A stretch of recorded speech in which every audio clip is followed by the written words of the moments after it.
சுய புத்தியின் மேல் சாயாமல் உன் முழு இருதயத்தோடும் கர்த்தரில் நம்பிக்கையாக இரு என்று தேவன் இந்த காலை வேளையில் யாருக்கோ பேசுகிறார். சில பேருக்கு மனதளவில் அநேக குழப்பங்கள் இருக்குது, மனதளவிலே அநேக கஷ்டங்கள் இருக்கின்றது. என்னுடைய எதிர்காலம் எங்கே இருக்கிறது, என்னுடைய வாழ்க்கை எங்கே போய் முடிய போகிறது, என் பிள்ளைகளை குறித்ததான, என் பெற்றோர்களை குறித்ததான, என் சொந்தங்களை குறித்ததான ஒரு நம்பிக்கை எப்படி முடியும், என் வேலையை குறித்ததான என்னுடைய எதிர்காலம் எந்த வண்ணமாக இருக்கிறது என்று பல குழப்பங்கள் அநேகருக்கு இருக்கலாம். அதற்கு எல்லாம் ஒரு ஆன்சர் ஆண்டவர் என்ன சொல்கிறாரு, உன் சுய புத்தியின் மேல் சாயாமல் உன் முழு இருதயத்தோடும் கர்த்தரில் நம்பிக்கையாக இருக்கணுமா.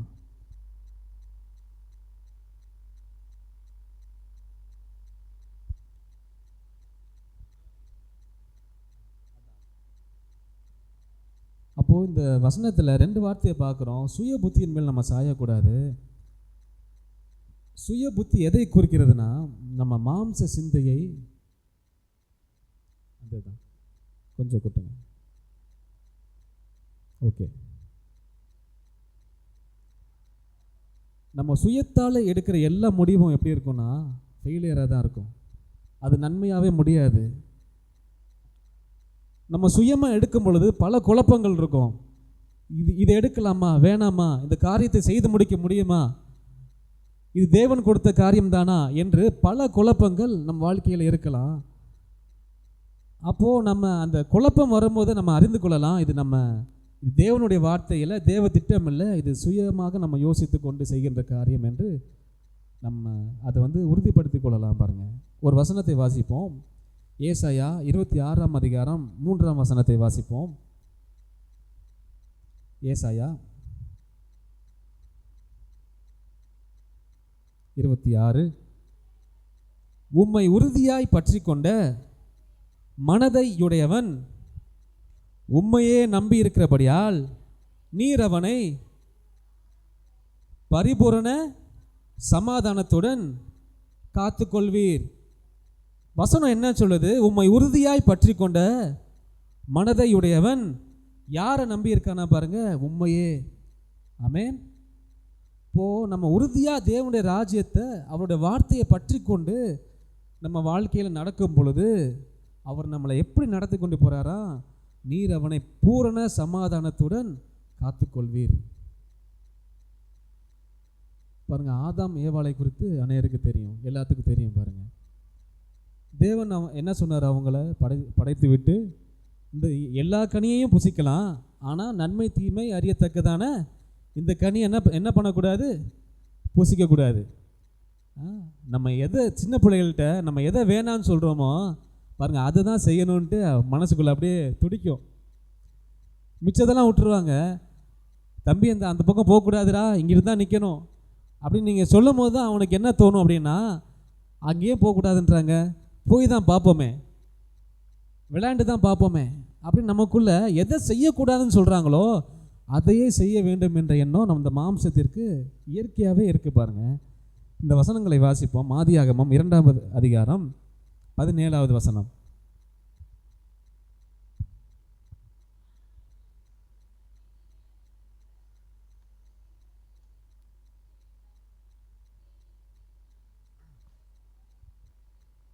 ஆனாலும் நன்மை தீமை அறியத்தக்க விருட்சத்தின் கனியை புசிக்க வேண்டாம், அதை நீ புசிக்கும் நாளிலே சாகவே சாவா என்று கட்டளையிட்டார். பாருங்கள், ஆண்டவர் தெளிவாக சொல்லிடுறார்.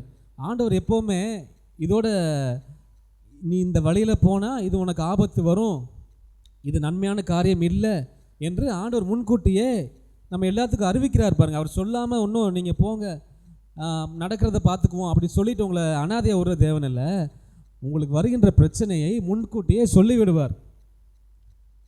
அது நம்ம வேதத்தை படிக்கும் பொழுது, தியானிக்கும் பொழுது தான் நம்மள்ட்ட ஆண்டவர் பேசுவார். பாருங்கள், அப்போ ஆண்டவர் எல்லாவற்றையும் படைத்து விட்டு ஆதாம்கிட்ட ஏவாள்கிட்ட சொல்லிடுறாரு, ஆனாலும் நன்மை தீமை அறியத்தக்க விருட்சத்தின் கனியை புசிக்க வேண்டாம், அதை நீ புசிக்கும் நாளிலே சாகவே சாவா என்று கட்டளையிட்டார் அவங்களுக்கு. அப்போது ஆண்டவர் இப்படி சொல்லியிருக்காரு. இப்போ நான் சொன்ன மாதிரி எதை செய்யக்கூடாது, எதை பண்ணக்கூடாது, எதை கேட்கக்கூடாது, எதை பார்க்கக்கூடாதுன்னு சொல்கிறாங்களோ, நம்ம இந்த மாம்சம் என்ன செய்யணும்னா அதே விரும்புது பாருங்கள். அதை தான் செய்யணும், அதை தான் பார்க்கணும். ஒன் டைம் ஆச்சும் ஒரு சிகரெட் அடித்து பார்த்துருவோம்.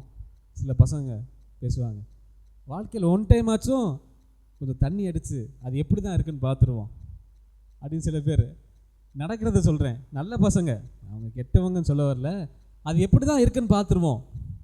அப்புறம் அந்த மாதிரி தான் பாருங்கள், கிட்டத்தட்ட ஏவாளும் அதையும் அதை மட்டும் சாப்பிடக்கூடாதுன்றார் ஆண்டவர். அவர் சும்மா சொல்லலை, அறிவுரையாக சொல்லலை, கட்டளையிட்டார் என்று வேதவசனம் தெளிவாக சொல்லுது பாருங்கள். பாருங்கள், உலக ஞானம் என்னைக்கே ஃபெயிலியர் தான் பாருங்கள். தேவ சமூகத்தில் உட்கார்ந்து நம்ம அவருடைய வார்த்தையை எடுத்து, என் பிரச்சனைக்கு தேவ வார்த்தை வசனம் என்ன சொல்லுது, வசனத்தின் அடிப்படையில் நம்ம பார்க்கும் பொழுது விசுவாசம் உண்டாகுது. விசுவாசத்தின் மூலமாய் பார்க்கும் பொழுது வெற்றி உண்டாகிறது. ஹல்லேலூயா. ஏதாச்சும் ஒரு பிரச்சனைனா 4 பேர்கிட்ட போய் சொல்லி, இதுதான் உலக ஞானம் பாருங்கள். அவங்க நம்மளோட மோசமாக இருப்பாங்க, அவங்கள்ட்ட போய் அறிவுரை கேட்குறது, இந்த காரியத்திற்கு என்ன செய்யலாம் அப்படின்ட்டு. அதுக்கு நம்ம எடுக்கிற முடிவே சரியானதாக கூட இருக்கலாம். உடனே ஃபோன் எடுத்து என்ன பண்ணுறது, நெட்டில் இந்த நோய் வந்தால் இதுக்கு என்ன சைடு எஃபெக்ட்ஸ் இருக்கும், ஒன்றுமே இருக்காது, நமக்கு சாதாரண ஃபீவராக தான் இருக்கும் பாருங்கள். இந்த மாதிரி சில விஷயங்கள் இது மாதிரி தான் பாருங்கள். ஏவாளுக்கு உலக ஞானம், இது ஏன் சாப்பிடக்கூடாதுன்றார், அப்போ இதில் ஏதோ இருக்குது அப்படின்னு அந்த மாம்ச பிரகாரமாக அந்த மாம்ச ரீதியாக எடுக்கிற முடிவுகள், அதுதான் சுய புத்தி என்று நாம் பார்க்கிறோம். ஆதியாகமம் 3:6 வாசிப்போம். அப்பொழுது வாசிங்க யாராவது, 3ஆம் அதிகாரம் 6வது வசனம். அப்பொழுது ஸ்திரீயானவள் அந்த விருட்சம் புசிப்புக்கு நல்லதும் பார்வைக்கு இன்பமும் புத்தியை தெளிவிக்கிறதற்கு இச்சிக்கப்படத்தக்க விருட்சமுமாய் இருக்கிறது என்று கண்டு அதன் கனியை பறித்து புசித்து தன் புருஷனுக்கும் கொடுத்தால் அவனும் என்ன பண்ணுறாரு, புசித்தாள். இப்போ ஏவாள் இது பண்ணுறதெல்லாம் எப்படின்னு பார்த்தீங்கன்னா, சுய புத்தியின் மேல் சார்ந்து. ஆண்டவர் ஏற்கனவே ஆதாமையும் ஏவாளையும் தேவன் அவரை மாதிரியே தான் படைச்சிருக்காரு, அவருடைய மகிமையை தான் கொடுத்துருக்காரு, ராஜா மாதிரி வச்சுருக்காரு. ஆனால் இவ்வளவும் இருந்தும் இந்த ஏவாளுக்கு சுய புத்தி எப்படி ஒர்க் அவுட் ஆகுதுன்னு பாருங்கள். இப்படி தான் நம்மளுக்கும் அநேக தவறான டிசிஷன்ஸ், தவறான முடிவுகள் எப்படி எடுக்கிறோன்னு பார்த்தீங்கன்னா, ஒரு பிரச்சனை வந்தோடனே நம்ம சுய புத்தியில் சார்ந்து இருக்கிறது தான் நம்ம பிரச்சனைக்கு முடிவு தவறான முடிவில் போய் முடியுது பாருங்கள். தேவ சமூகத்தில் உட்கார்ந்து ஜெபம் பண்ணுறதே கிடையாது. தேவ வார்த்தை என்ன சொல்லுது, என்னுடைய பிரச்சனைக்கு தேவ வார்த்தை எப்படி கூறுகிறது என்ற செவி கொடுக்குற அந்த பழக்கம் நம்மள்கிட்ட இல்லை பாருங்கள். இப்போ இந்த ஏவாளும் பாருங்கள், ஆண்டவர் ஏற்கனவே தேவனை போல தான் வச்சுருக்காரு, அவரை போல தான் உண்டாக்கியிருக்கிறாரு. கண், கால், கை, தலை எல்லாமே அவரை போல தான் உண்டாக்கி வச்சுருக்காரு. ஆனாலும் அவளுக்கு இந்த மாம்சம் என்ன சொல்லுது, இதோட வேறு ஏதோ ஒன்று இருக்குது, பிசாசுக்கு செவி கொடுக்கிறது. பாருங்கள், சில விஷயங்கள் தான் தேவனுக்கு பிரியமே இல்லாத காரியமும் பார்வைக்கு அருமையாக இருக்கும் பாருங்கள்.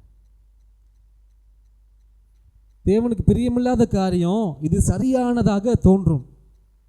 அப்படி தான் ஏவாளுக்கும் தோணுச்சு பாருங்கள்.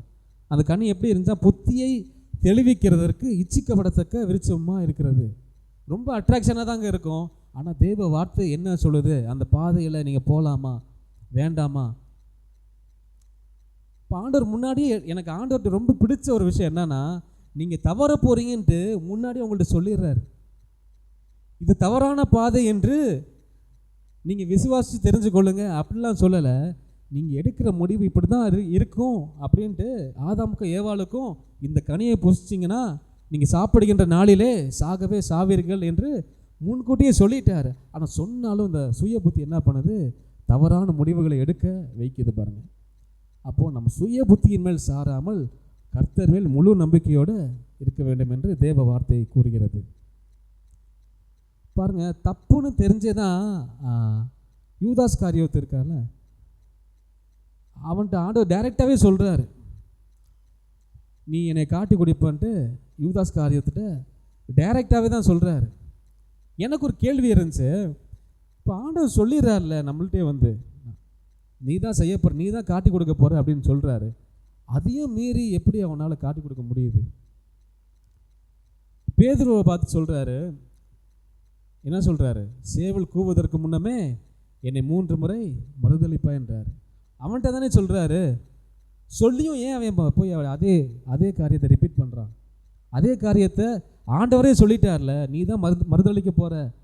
யூதாஸை பார்த்து சொல்கிறார், நீ தான் காட்டி கொடுக்க போகிற, செய்ய வேண்டியதை சீக்கிரமாக போய் செய் அப்படின்றாரு. அப்போ நம்மள்ட்ட ஆண்டவர் டைரெக்டாக சொல்லியும் எதனால நம்ம தவறான முடிவுகளை எடுக்க முடிகிறது? இதுக்கெல்லாம் அடிப்படையாக பார்க்கும் பொழுது நம்ம சுய புத்தியின் மேல் சார்ந்து இருக்கிறது தான் தவறான காரியம். நம்ம தேவனையே நோக்கி பார்த்து பாருங்கள், வசனம் சொல்லுது, அவரை நோக்கி பார்க்கிற யாவரும் பிரகாசம் அடைந்தார்கள் என்று வேத வசனம் கூறுகிறது. அப்போ ஆண்டவர் எப்படி நம்மளை விரும்புகிறார் அப்படின்னா, ஆதாமையும் ஏவாளையும் எப்படி படைச்சார் அப்படின்னா, தினமும் அவர் வருவார். ஆண்டவர் வந்தோடனே அவரை மட்டும் பார்த்து பேசுறது, ஆராதிக்கிறது, அவரையே பார்த்து வாழ்ந்தால் போதும்.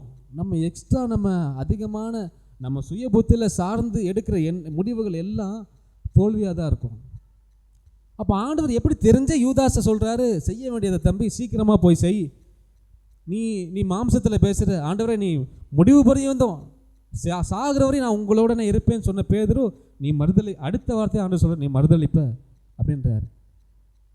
எப்படி உறுதியாக சொல்கிறாருன்னா, இந்த மாம்சம் வந்து செய்ய வேண்டியதை அது தனியாக செய்யும் பாருங்கள். ஏன்னா சுய புத்திக்கு செவி கொடுப்பார்கள் என்று ஆண்டவருக்கு தெரியும். ஆதாம் ஏவாளும் சரி, யூதாஸ் காரியத்தும் சரி, பேதுருவும் சரி, ஆண்டவருக்கு நீங்கள் என்ன செய்ய போகிறீங்கன்னு முன்கூட்டியே தெரியும். ஆனால் எல்லாம் தெரிஞ்சு நம்ம செய்கிறோம் பார்த்தீங்களா, அதுதான் சுய புத்தி. பிசாசுக்கு செவி கொடுக்கறது தான் சுய புத்தி. மாம்சத்தில் எடுக்கிற முடிவு தான் சுய புத்தி. அல்லேலூயா! எத்தனை பேருக்கு புரியுது? வேத வசனம் என்ன சொல்லுது? கர்த்தருடைய வேதத்தில் பிரியமாயிருந்து இரவும் பகலும் அவருடைய வேதத்தில் தியானமாக இருக்கிற மனுஷன் பாக்கியவான். யார் பாக்கியவான்கள்? அவருடைய வார்த்தையில் இரவும் பகலும் அவருடைய வார்த்தையில் பிரியமாக இருந்து இந்த வார்த்தையை தியானிக்கிற மனுஷன்தான் பாக்கியவான் போட்டிருக்கு. சுய புத்தியின் மேல் சாயக்கூடாது. நான் அன்னைக்கு ஒரு நாள் நான் பேசும்போது சொன்னேன், ஏதாச்சும் பிரச்சனைனா வெளியாட்கள்கிட்ட மூணாவது மனுஷங்கள்கிட்ட போய் அதை ஷேர் பண்ணாதீங்க. நீங்கள் வீட்டுக்குள்ளே உட்காந்து கதவை போட்டுட்டு ஜெபம் பண்ணுங்கள்.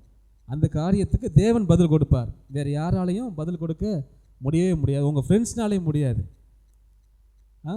ரொம்ப திறமைசாலியாக ஒரு ஆள் இருக்கார், அவர்கிட்ட போய் சொன்னால் அந்த காரியத்துக்கு விடை கிடைக்குமா, என் பிரச்சனைக்கு தீர்வு கிடைக்குமா அப்படின்னு நீங்கள் யோசிச்சுட்டு இருக்கலாம். ஆனால் அவர்கிட்ட போய் சொன்னால் கூட இந்த உங்கள் பிரச்சனைக்கு தீர்வு கிடைக்காது. நீங்கள் தேவன்ட்டு சொல்லி பாருங்கள். வார்த்தையை தியானிக்கிறவங்கள தான் பாக்கியவான் என்று வேத வசனம் கூறுகிறது. ஹல்லேலூயா! அப்போது கீழ்ப்படிதல் ரொம்ப முக்கியம் பாருங்கள். இந்த கனியை சாப்பிடக்கூடாது அப்படின்னா சாப்பிடக்கூடாது, இதை செய்யக்கூடாதுன்னா நம்ம செய்யக்கூடாது. இன்னொரு வசனத்தை வாசிப்போம். 1 சாமுவேல் 15ஆம் அதிகாரம் 3வது வசனத்தை வாசிப்போம்.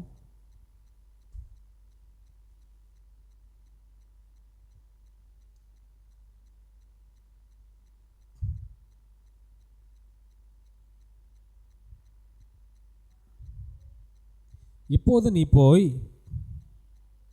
அமலேக்கை மடங்கடித்து அவனுக்கு உண்டான எல்லாவற்றையும் சங்கரித்து அவன் மேல் இரக்கம் வைக்காமல் புருஷரையும் ஸ்திரீகளையும் பிள்ளைகளையும் குழந்தைகளையும் மாடுகளையும் ஆடுகளையும் ஒட்டகங்களையும் கொன்று போட கடவா என்கிறார் என்று சொன்னான். யார்கிட்ட சொல்கிறார் இந்த வசனத்தை?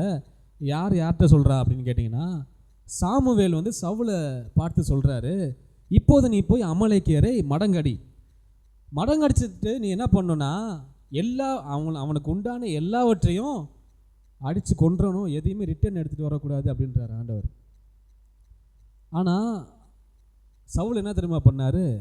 ஒரு வசனத்தை வாசிப்போம். 1 சாமுவேல் 15:9 வாசிப்போம். சவுலும் ஜனங்களும் ஆகாகையும் ஆடு மாடுகளில் முதல் தரமானவைகளையும் 2ஆம் தரமானவைகளையும் ஆட்டுக்குட்டிகளையும் நலமான எல்லாவற்றையும் அழித்து போட மனம் இல்லாமல் தப்ப வைத்து அற்பமானவைகளும் உதவாதவைகளுமான சகல வஸ்துகளையும் முற்றிலும் அழித்து போட்டார்கள். ஆண்டவர் என்ன சொல்கிறார் அவங்கள்ட்ட? முதல்ல நீங்கள் போய் அமலேக்கியரை மடங்கடித்து அவனுக்கு உண்டான எல்லாவற்றையும் சங்கரித்து வரணும்னு தான் ஆண்டவர் சொல்கிறாரு. ஆனால் இவங்க என்ன பண்ணுறாங்க தெரியுமா? ஆடு மாடுகள், நலமான கன்றுக்குட்டிகள் இதெல்லாம் என்ன பண்ணுறாங்கன்னா, இதை கொன்று போட மனசு இல்லாமல் இதெல்லாம் அவங்க எடுத்துகிட்டு வர்றாங்க அவங்க ஊருக்கு. ஆண்டவர் சொல்கிறது ஒன்று, செய்கிறது ஒன்று. இவங்க என்ன செய்கிறாங்க? எல்லாத்தையும் கொன்று போட சொன்னார் ஆண்டவர். ஆனால் இவங்க எல்லாத்தையும் என்ன பண்ணுறாங்க? நலமான எல்லாவற்றையும் கொன்று போட மனதில்லாமல் எல்லாவற்றையும் ரிட்டர்ன் அவங்க ஊருக்கு எடுத்துகிட்டு வராங்க பாருங்கள். அப்போது இந்த சவுல் கேட்குறாரு, சாமுவேல் சவுல்கிட்ட கேட்குறாரு, எதுக்கு இதெல்லாம் எடுத்துகிட்டு வந்தீங்க? உங்கள் கூட்டத்துக்குள்ளே ஆடுகள் சத்தம் கேட்குது, மாடுகள் சத்தம் கேட்குது. உங்களை போய் அமலேக்கியரை மடங்கடித்து தானே வர சொன்னோம். உங்கள் கூட்டத்துக்குள்ளே என்ன ஆடு மாடு சத்தம் கேட்குது அப்படின்னு கேட்கும்போது சவுல் சொல்கிறாரு, இந்த ஆடுகள் மாடுகள் எல்லாவற்றையும் நாங்கள் பலி கொடுக்கறதுக்காண்டி தேவ சமூகத்தில் இதுக்காண்டி தான் நாங்கள் எடுத்துகிட்டு வந்தோம்னு சொல்லி நியாயப்படுத்துகிறாங்க பாருங்கள். அப்போ ஒரு வசனத்தை வாசிப்போம், 15:22 வாசிப்போம். அதற்கு சாமுவேல், கர்த்தருடைய சத்தத்திற்கு கீழ்ப்படுகிறதை பார்க்கிலும் சர்வாங்க தகனங்களும் பலிகளும் கர்த்தருக்கு பிரியமாக இருக்குமோ? பலியை பார்க்கிலும் கீழ்ப்படிதலும் ஆட்டுக்கடாக்களின் இனத்தை பார்க்கிலும் செவி கொடுத்தலும் உத்தமம். பாருங்கள், கர்த்தருடைய வார்த்தை தான் ரொம்ப முக்கியம். பாருங்கள், இப்போ இவங்க சவுல் செஞ்சது பலியிடுறதுக்காண்டி தான் எடுத்துகிட்டு வர்றாங்க அந்த ஆடையும் மாடையும். ஆனால் கர்த்தர் என்ன சொன்னார்? நீ எதையுமே ரிட்டர்ன் கொண்டு வரக்கூடாது, அவங்களுக்கு உண்டான எல்லாவற்றையும் அடுத்து கொன்று விட வேண்டும், ரிட்டர்ன் எதுவுமே வரக்கூடாதுன்றார், திரும்ப எதையுமே கொண்டு வரக்கூடாதுன்றார். ஆனால் இவங்க ஒரு நியாயத்தோடு என்ன பண்ணுறாங்க? இந்த ஆடுகளையும் மாடுகளையும் என்ன பண்ணுறாங்க? சர்வாங்க தகன பலிக்காக எடுத்துகிட்டு வராங்க. ஆனால் அதை பார்த்து சாமுவேல் சொல்கிறாரு, என்ன சொல்கிறாரு? பலியை பார்க்கிலும் கீழ்ப்படிதலும் ஆட்டுக்கடாக்களின் நினைத்தை பார்க்கிலும் செவி கொடுத்தலும் உத்தமம். ஹல்லேலூயா. கீழ்ப்படுதலை தேவன் விரும்புகிறார். இந்த காலை வேளையில் பாருங்கள், பலியை பார்க்கிலும் நம்ம சபைக்கு எல்லா காரியத்தையும் நான் கரெக்டாக செய்கிறேன், நான் கரெக்டாக ஞாயிற்றுக்கிழமை ஆகிட்டா சபைக்கு கரெக்டாக போயிடுறேன், கொடுக்க வேண்டிய காரியங்களை கரெக்டாக கொடுத்துட்றேன், நான் பரிசுத்தமாக இருக்கேன், எல்லாம் செய்துவிட்டு தேவ வார்த்தைக்கு செவி கொடுக்கல அப்படின்னா இதுதான் அந்த வார்த்தையை சொல்லுது பாருங்கள். பலியை பார்க்கிலும் தேவன் உன்னை குறித்து என்ன காரியம் சொல்லியிருக்கிறாரோ அந்த காரியத்தை செய்வதே செவி கொடுத்தலே மேன்மை. ஹல்லேலூயா. நம்ம ஞானவான்களாக இருப்பதை பார்க்கிலும் திறமைசாலிகளாக இருப்பதை பார்க்கிலும் தேவ வார்த்தைக்கு கீழ்ப்படிதல் ரொம்ப அவசியம். கர்த்தருக்கு பயப்படுதலே ஞானத்தின் ஆரம்பம். பாருங்கள், அப்போ இந்த வார்த்தைக்கு கீழ்ப்படுகிறது ரொம்ப ரொம்ப அவசியம். ஆதாம் ஏவாளிலிருந்து விட்ட காரியம் என்னன்னா கீழ்ப்படியாமை. நம்ம சபைகளில் ஏதாவது ஒரு காரியம் சொல்கிறோம் அப்படின்னா சொல்வதற்கு முன்னமாகவே பாஸ்டர் இதை மறந்துட்டீங்க, பிரதர் இதை மறந்துட்டீங்க, இதை செய்யணுமே அப்படின்னு சொல்லி நம்ம ஒரு ஒபீடியன்ஸ் கீழ்ப்படுதல் நம்ம இருக்கணும். பாருங்கள், ஒரு சங்கீத பகுதி எழுந்து நின்று வாசிக்க நம்ம சொல்லும் போது எழுந்து நின்று வாசிக்கணும். அது ஒரு ஒழுங்கு. பாருங்கள், நான் யாரும் கடிந்து சொல்லவில்லை, இது பெரிய விஷயம் கிடையாது. சங்கீத பகுதி எழுந்து நின்று வாசிக்கிறது, முடியாதவங்க உட்கார்ந்து கொள்ளலாம், அதை பற்றி இல்லை. முடிந்தவர்கள் ஒரு விஷயம் சொல்லும் பொழுது முடிந்தவர்கள் எழுந்து நின்று சத்தமாக வாசிக்கணும். ஒரு சில சபைகளில் வயதானவர்கள் அவ்வளவு சத்தமாக வாசிப்பார்கள்.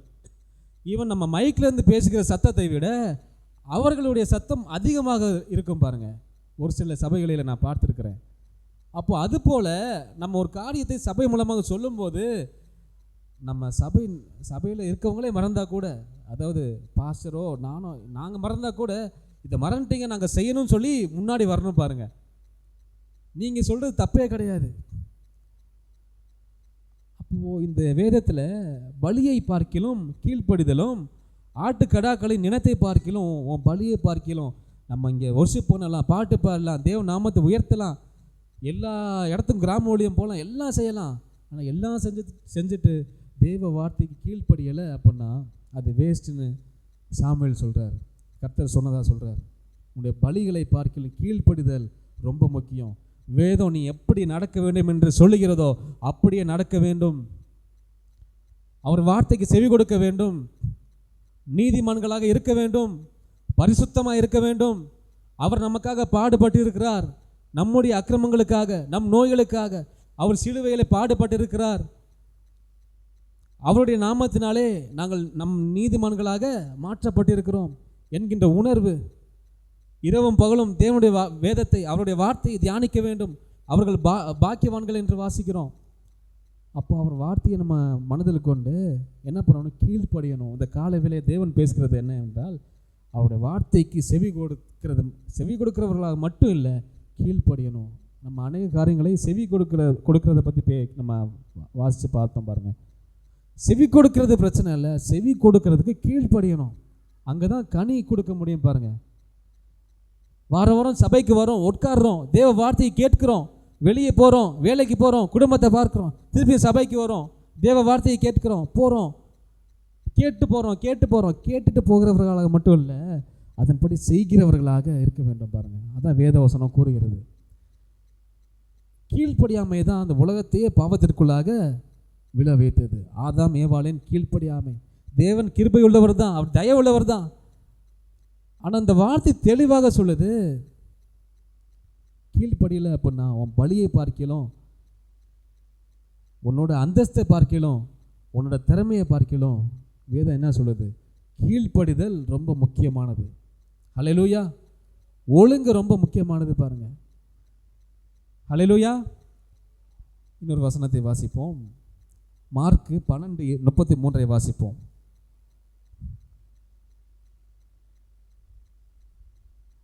மார்க்கு 12வது அதிகாரம் 33. முழு இருதயத்தோடும், முழு மனதோடும், முழு ஆத்மாவோடும், முழு பலத்தோடும் அவரிடத்தில் அன்பு கூறுகிறதும், தன்னிடத்தில் அன்பு கூறுகிறது போல பிறனிடத்தில் அன்பு கூறுகிறதுமே சர்வாங்க தகனம் முதலிய பலிகளை பார்க்கிலும் முக்கியமானதாக இருக்கிறதா பாருங்கள். இப்போ என்ன சொல்லுதுன்னா, இங்கே நீங்கள் நான் பெர்ஃபெக்ட், நான் எல்லாத்துக்கும் கரெக்டாக இருக்கேன்னு சொல்லி ஒரு பெருமை நமக்குள்ளே வரக்கூடாது பாருங்கள். நீங்கள் பெருமை உங்களுக்குள்ளே உங்கள் சக நண்பர்களையோ இல்லை சபை விசுவாசிகளையோ இல்லை உற்றார் உறவினர்களையோ பெருமையின் மூலமாக நீங்கள் அவமதித்தீர்கள் என்றால் பாருங்கள், அது சரியான காரியம் அல்ல.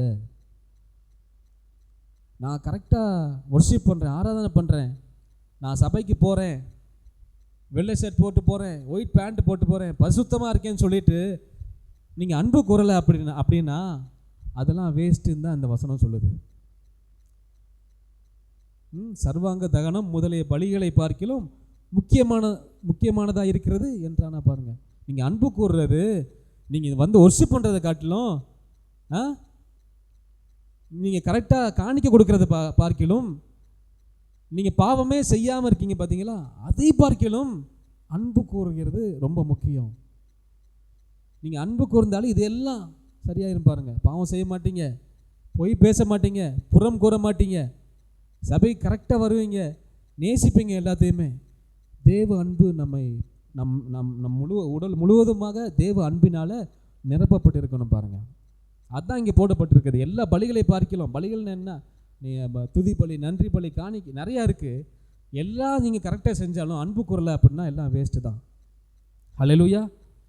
பாருங்கள், அவருடைய சமூகத்தில் அமர்ந்திருந்து அவர் வார்த்தைக்காக காத்திருக்கும் பொழுது, அந்த வார்த்தைக்கு நாம் செவி கொடுக்கும் பொழுது நம்ம கீழ்ப்படுகிறோம் பாருங்கள். ஒரு வசனத்தை வாசிப்போம்.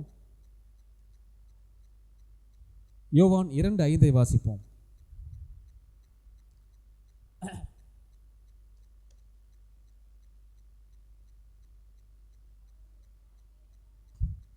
அவருடைய தாய் வேலைக்காரரை நோக்கி, அவர் உங்களுக்கு என்ன சொல்லுகிறாரோ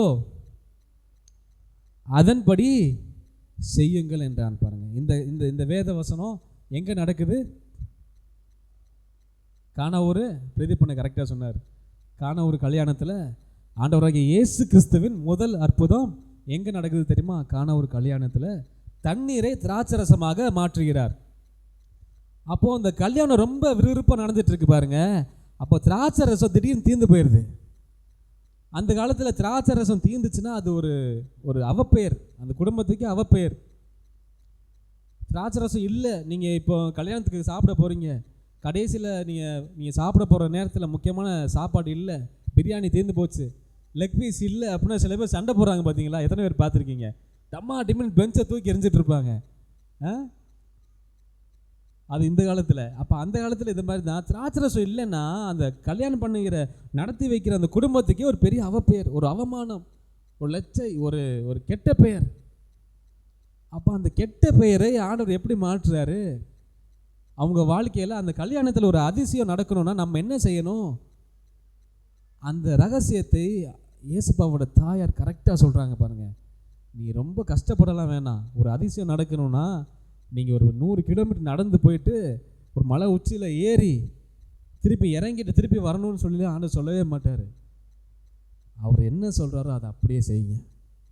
தேவ வார்த்தை என்ன சொல்லுகிறதோ அதை அப்படியே செய்யுங்க. அந்த ரகசியத்தை ஆண்டவராக இயேசு கிறிஸ்துவின் தாயார் அறிந்து இருக்கிறார். அதனால தான் நம்ம சபைக்கு எதுக்கு சில பேர் சபைக்கு ஆளாக வந்து உட்காந்துருப்பாங்க. எதுக்குன்னா இந்த மாதிரி ஒரு வார்த்தை, எனக்கு ஒரு ரேமா வார்த்தை கிடைக்கும், இந்த ஒரு வார்த்தை அவங்க வாழ்க்கையை மாற்றி அற்புதங்களை நடக்க வைக்கும். நான் எத்தனையோ பேர் வாழ்க்கையை பார்த்துருக்கேன். பார்த்துக்கோங்க. ஒருத்தர் பிஸ்னஸில் ரொம்ப ஃபெயிலியர் ஆகிட்டே இருந்துச்சு. ஒரு போதகர் வந்து சொன்னார் பெங்களூரில், நீங்கள் இந்த பிஸ்னஸை விட்டுட்டு பிளாட்ஃபார்மில் வந்து பாயை விரித்து பச்சை மிளகா பிஸ்னஸ் பண்ணுங்கன்னாராம். அப்படியே சொன்னாராம். அவர் பிஸ்னஸ் லாஸ் ஆன பிஸ்னஸ் அப்படியே விட்டுட்டு அவர் சொன்ன அந்த வார்த்தையை நம்பி, கர்த்தர் சொல்லியிருக்கிறார் பேசியிருக்கிறார் என்று நம்பி வந்து ஒரு பச்சை மிளகாய் பிஸ்னஸ் ஆரம்பித்தாராம். பாருங்கள் அவர் பண்ண பிஸ்னஸ் ஆரம்ப கால கட்டத்தில் அநேக ப்ராஃபிட் வந்துச்சான், லாபங்கள். அப்புறம் தான் லாஸ் ஆகிருக்காரு. இந்த இடத்துல அவர் போட்ட நாள்லேருந்து பார்த்தீங்கன்னா அவர் எவ்வளோ முதல் போட்டாரோ 3 மடங்கு 4 மடங்கு முதல் எடுக்க ஒரு பெரிய கடையாகவே மாறிச்சான் பாருங்கள். அவ்வளோ பெரிய பிளெஸ்ஸிங்ஸ், ஒரு ஆசீர்வாதங்களை கொடுத்தார் ஆண்டவர். ஒரு வாடகையும் இல்லாமல், ஒரு இதுவுமே இல்லாமல் பெரிய பணக்காரராக மாறிட்டாராம் பாருங்கள் அவர். இப்போ அந்த சபைக்கு போய் வருமானத்தில் அப்படியே நிறைய ஆஃபரிங் காணிக்கை போய் கொட்டுறாராம். பெரிய ஒரு பிஸ்னஸ் மேன் ஆகிட்டாராம் பாருங்கள் அவர். இப்போ இதெல்லாம் எப்படி நடந்துச்சு? தேவன் சொன்ன அந்த ஒரு வார்த்தைக்கு அவர் கீழ்ப்படிந்து, அது எப்படி இந்த புதுசாக ஒரு பிஸ்னஸ் இருக்கே, என்னோடய பிஸ்னஸை விட்டு எப்படி புது ஒரு ஃபீல்டில் போய் நான் ஆரம்பிக்கிறது மிளகா பிஸ்னஸை, அப்படின்லாம் அவர் கேட்கல. அவர் என்ன சொல்லுகிறாரோ அதை அப்படியே செய்யுங்கள். தண்ணியை தான் எடுத்து ஊற்ற சொல்லுவார், வெறும் டப்பாவை தான் தூக்கி காமிப்பார். 5 அப்பம் 2 மீன் ஆசீர்வாதமாக 5000 பேத்துக்கு போஷிக்கத்தக்கதாக மாறும். அப்போ நம்ம வாழ்க்கையில் என்ன பண்ணணும்னா, அவர் என்ன சொல்லுகிறாரோ, வேதம் என்ன சொல்லுதோ, நீங்கள் காலையில் எழுந்திருந்து வேதத்தை வாசிங்கன்னு எதுக்கு சொல்கிறோன்னா, கர்த்தர் அதை பார்க்கிறார். நீங்கள் தினமும் சும்மா எழுந்திருந்து வாசிக்கிறது கிடையாது, கர்த்தர் அதை பார்க்கிறார். அந்த ஒரு வார்த்தையிலே தேவன் உங்கள்கிட்ட பேசுவார் பாருங்கள். இதற்கு தான் நீங்கள் வேதத்தை வாசிங்க. இப்போ நீங்கள் உட்கார்ந்துருக்கிறீங்க, நான் பேசும்போது என்னுடைய இந்த தேவ வார்த்தை யாருக்காச்சும் பேசிக்கோ, இந்த வார்த்தை உங்கள் வாழ்க்கையை மாற்றும். இந்த வார்த்தை உங்களுக்கு உரியதாக இருக்கும் பாருங்கள். காதுள்ளவன் கேட்க கடவன். தேவன் என்கிட்ட பேசுவார் நினச்சிட்டே உட்கார்ந்துருந்தீங்கன்னா இந்த வார்த்தை உங்களுக்கு உரியதாக இருக்கும். இல்லை ஞாயிற்றுக்கிழமை சர்வீஸ் எப்போ போல் உட்காந்து கேட்டு போயிட்டே இருப்போம்னா நீங்கள் அப்படி தான் இருப்பீங்க. வாழ்க்கையில் மாற்றங்கள் உண்டாகாது, அதிசயங்கள் நடக்காது. நீங்கள் ஏசப்பாவே பக்கத்தில் இருந்தால் கூட விசுவாசம் இல்லைன்னா உங்களுக்கு அதிசயம் அற்புதம் நடக்காது. பேதுரு ஆண்டவரை பார்த்து, ஆண்டவரே உண்மை போல் நானும் தண்ணியில் இறங்கி நடந்து வர முடியுமா? நீ சொல்லும் ஆண்டவரே வரேன். சரிப்பா இறங்கி வா அப்படின்றாரு. பேதுரு இறங்கி நடந்து போகிறாரு. பேதுருடைய விசுவாசத்தை பார்த்து எல்லாம் பிரமிக்கிறாங்க. ஆனால் அதே பேதுரு ஏசப்பா பக்கத்தில் இருக்கும்போதே பெரிய அலைகளை பார்த்து, காற்றை பார்த்து விசுவாசம் குறையுது. ஆண்டவரே நான் மூழ்கிறேன், என்னை காப்பாற்றுங்க. எந்த பேதுருவை பார்த்து மக்கள் பிரமித்தார்களோ அதே பேதுருவை பார்த்து அற்ப விசுவாசி என்று ஏசப்பா சொல்கிறார். அவன் கையை பிடித்து தூக்கி விடுகிறார். 2மே நடக்குது ஆண்டவர் இருக்கும் போது. இப்போ நான் என்ன சொல்கிறேன், ஆண்டவரே பக்கத்தில் இருந்தாலும் உங்கள் விசுவாசம் குறைந்து போனது என்றால் அற்புதம் நடக்காது. அல்லேலூயா. இன்னும் ஒரு வேத வசனத்தை வாசித்து முடிப்போம். லூக்கா 11வது அதிகாரம் 40வது வசனம். லூக்கா 11:40. 11:40.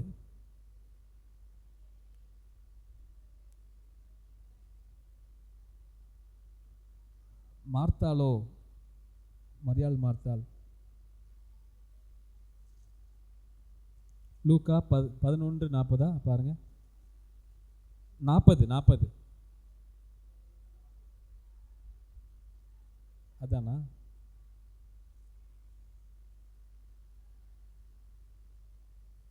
சாரி,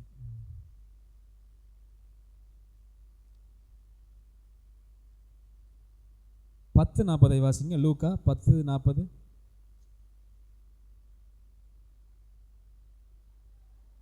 அதுதான். மார்த்தாளோ பற்பல வேலைகளை செய்வதில் மிகவும் வருத்தமடைந்து அவரிடத்தில் வந்து, ஆண்டவரே, நான் தனியே வேலை செய்யும்படி என் சகோதரி என்னை விட்டு வந்திருக்கிறதை குறித்து உமக்கு கவலை இல்லையா? எனக்கு உதவி செய்யும்படி அவளுக்கு சொல்லும் என்றால் அடுத்து வாசிங்க. இயேசு அவளுக்கு பிரதியுத்தரமாக, மார்த்தாளே மார்த்தாளே, நீ அநேக காரியங்களை குறித்து கவலைப்பட்டு கலங்குகிறாய். தேவையானது ஒன்றே. மரியாள் தன்னை விட்டு எடுபடாத நல்ல பங்கை தெரிந்து கொண்டாலாம். பாருங்க ஆண்டவராக இயேசுவை மார்த்தாள் எங்கள் வீட்டுக்கு வந்து இன்றைக்கி தங்கிட்டு போங்க ஆண்டவரே, உங்களுக்கு நான் வந்து சமைத்து உங்களை உபசரித்து நான் அனுப்புகிறேன்னு சொல்லி அழைத்து கொண்டு வந்தது மார்த்தாள் தான். அப்போ நம்ம இயேசுவை கவனிக்க வேண்டிய பொறுப்பு யாருக்கு இருக்கும்? மார்த்தாளுக்கு தானே இருக்கும். அப்போ மார்த்தாள் செய்த காரியம் எல்லாம் சரிதான். ஆனால் மார்த்தாள் போய் என்ன சொல்கிறாங்க, ஆண்டவரே, எனக்கு வீட்டில் நிறையா வேலை இருக்குது, நீங்கள் வந்திருக்கீங்க, நிறையா வேலை இருக்குது. ஆனால் என்ன சொல்கிறா, மரியாள் என்ன பண்ணுறான்னா ஒரு உதவியும் பண்ணாமல் ஆண்டவராகிய இயேசு என்ன சொல்லுகிறாரோ அவர் பேசிகிட்டு இருக்கார், பிரசங்கம் பண்ணிகிட்டு இருக்கார், அதை அமைதியாக உட்காந்து அவர் பாதத்திற்கே உட்காந்து கேட்டுட்ருக்காள்.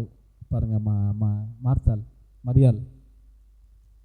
அப்போ உங்களுக்கு கவலை இல்லையா அப்படின்னு சொல்லி மார்த்தாள் கேட்கும்போது ஆண்டவர் என்ன சொல்கிறாரு, இந்த காரியங்கள் எல்லாவற்றுக்கும் மேலாக தேவையானது ஒன்றே. அதற்கு தான் நான் சொன்னேன் பாருங்கள், நமக்கு அநேக ஊழியத்தில் சில பேர் பொறுப்புகள் அதிகமாக வந்தோடனே தேவ வார்த்தைக்கு நேரம் கொடுக்கறதை விட்டுருவாங்க பாருங்கள், தேவ வார்த்தைக்கு செவி கொடுக்கறதை விட்டுருவாங்க பாருங்கள். ஆனால் ஊழியம்தான் பார்ப்பாங்க, ஊழியம்தான் பார்க்குறாங்க அநேகர். ஆனால் ஆண்டவர் உயர்த்தும் பொழுது, பொறுப்புகள் அதிகமாக வரும்போது, தேவன் உயர்த்தும் பொழுது, ஒரு இடத்துக்கு நீங்கள் வரும் பொழுது பாருங்கள், அது பண்ணுறேன் இது பண்ணுறேன், காணிக்க கொடுக்குறேன், அந்த காணிக்க கொடுக்குறேன், நான் ஊழியத்தில் கரெக்டாக இருக்கேன் சொல்கிறாங்க. ஆனால் தேவ சமூகத்தில் உட்கார்ந்து தேவ வார்த்தைக்கு செவி கொடுக்கும்படியாக, தேவ வார்த்தையை தியானிக்கும்படியாக அவங்களுக்கு இல்லை. அவங்களுக்கு சரியானது என்னன்னா, நான் ஊழியம்தான் பண்ணுறேன். எப்படி சாமுவேல் சொன்னது போல், பலியை பார்க்கிலும் கீழ்ப்படிதலும் ஆட்டுக்கடாக்களின் இனத்தை பார்க்கிலும் செவி கொடுத்தலே உத்தமம்ன்ட்டு போடப்பட்டிருக்கு பாருங்க. அது மாதிரி தான் நம்மளுக்கு அநேக காரியம் இருக்கலாம், நல்லா நம்ம ப்ராக்டிஸ் பண்ணுறோம், எல்லாம் பண்ணுறோம். ஆனால் எல்லாத்தையும் விட நீங்கள் தினமும் வேதத்தை எடுத்து வாசிக்கணும். ஆண்டவர் எனக்கு பேசுங்கன்னு சொல்லணும். வாசிக்கிறது மட்டும் இல்லை, அதுக்கு கீழ்ப்படியணும். அதை தான் தேவன் விரும்புகிறார். அதான் மார்த்தாளே, நீ எனக்கு தான் சமையல் நீ பண்ணிகிட்ருக்க, என்னை உபசரிக்க தான் நீ பண்ணிகிட்ருக்க, கரெக்டு தான். ஆனால் அதை விட மேலான காரியம் ஒன்று இருக்குது, தேவனுக்கு கீழ்ப்படிவது, அவர் வார்த்தைக்கு செவி கொடுப்பது. அப்போ மரியாள் செய்கிறது கரெக்டுன்னு சொல்கிறாரு பாருங்கள் ஆண்டவர். இப்போ நீங்கள் இங்கே வந்து உட்கார்ந்துருக்கீங்க, தேவன் இதை பார்க்கிறார். ஹல்லேலூயா. இந்த வார்த்தைகளை கேட்கும் பொழுது உங்களை ரட்சிக்கிறார், அனுதினமும் விடுதலை ஆக்குகிறார். அனுதினமும் நம்ம சுய புத்தியின் மேல் அடிக்கடி சாஞ்சிடறோம் பாருங்கள். எல்லாம் அடிக்கடி எல்லாமே கரெக்டாக, ஒன் டைம் நீங்கள் விசுவாசி கிறிஸ்துவ ராஜ்யத்துக்குள்ளே வந்துட்டிங்கன்னா எல்லாம் அப்படியே கரெக்டாகவே இருக்காது பாருங்கள். அடிக்கடி நம்ம மாம்ச வேலை செய்யும், நம்ம சுய புத்தி வேலை செய்யும். அப்படி மாறும் போதெல்லாம் இந்த வார்த்தையை நம்ம எடுத்து தியானிக்கணும். ஹல்லேலூயா. தேவன் உங்கள் வாழ்க்கையை நிச்சயமாக மாற்றுவார்.